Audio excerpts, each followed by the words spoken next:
Saving Edward. It was summertime on the island of Sodor. All the engines were working hard, carrying goods and passengers. They cheerfully chuffed up and down the lines. All except Edward. Edward was worried.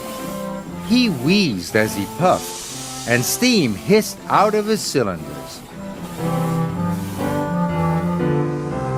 One morning, Sir Topham Hatt came to the sheds. He had an important job for Edward. "A special delivery of fruit and vegetables is coming to the docks today," he told him. "I want you to take it to Knapford." "Yes, sir," said Edward. But he was worried about his wheeze. It felt worse today. "Thomas, you ought to go to the docks and shunt Edward's freight cars. After that, you can carry on with your usual jobs."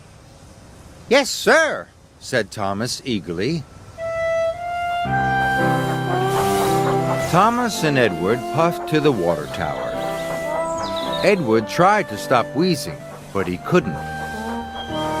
"What's the matter?" asked Thomas. "You don't sound well." "I can't seem to get up steam properly," said Edward. "But I'll manage. Don't tell anyone, Thomas." Thomas wasn't sure about this.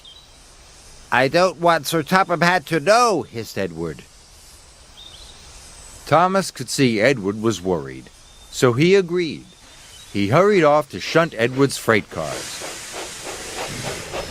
Edward followed slowly to the docks. Edward was very worried. What if he was too weak to pull his train?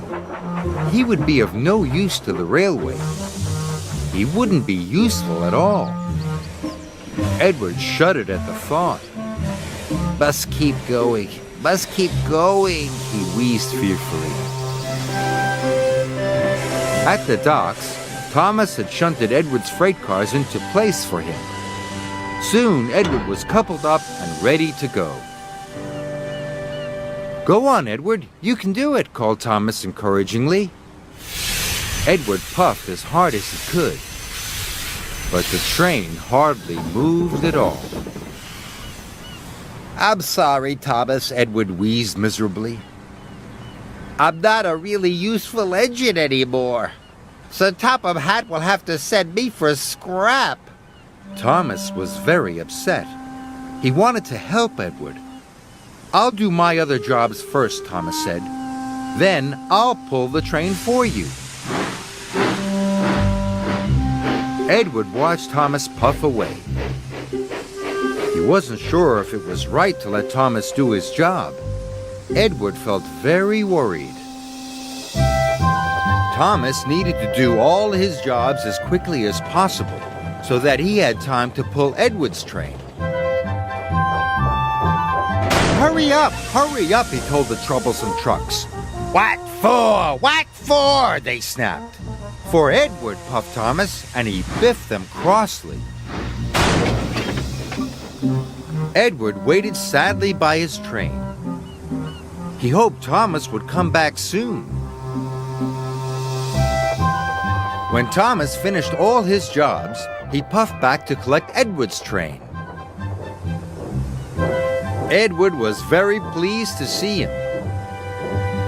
"Don't worry, Edward," puffed Thomas. "I'll have your job done in no time. You go back to Tidmouth and I'll meet you there later." "Thank you, Thomas," wheezed Edward. And Thomas pulled away with a long line of freight cars. Thomas was tired. He had been working all day, and Edward's train was very heavy. But he was determined not to let Edward down. Sir Topham Hatt was talking to Gordon as Thomas puffed in. "Thomas, this train is late," he said crossly. "And why are you pulling it? Where is Edward?" Thomas didn't want to get Edward into trouble. He had to think of an excuse. Edward took on the wrong sort of coal, sir." The wrong sort of coal, boomed Sir Topham Hatt. What nonsense, Thomas! I'll find out what Edward has to say about this later. Sir Topham Hatt was very cross. He gave Thomas another job to do. Yes, sir, said Thomas. Gordon steamed through the countryside. And then he found Edward having a rest.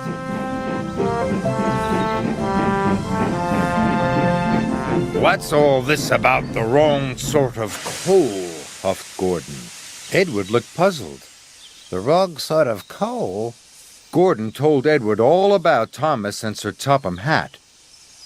Edward felt very bad. He wanted to put things right.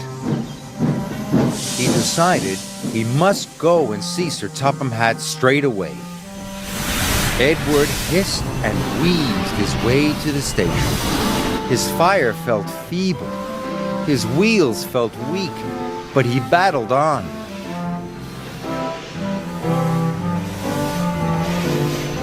At last, Edward puffed into the station. He found Sir Topham Hatt. "It's all my fault, sir," he said sadly.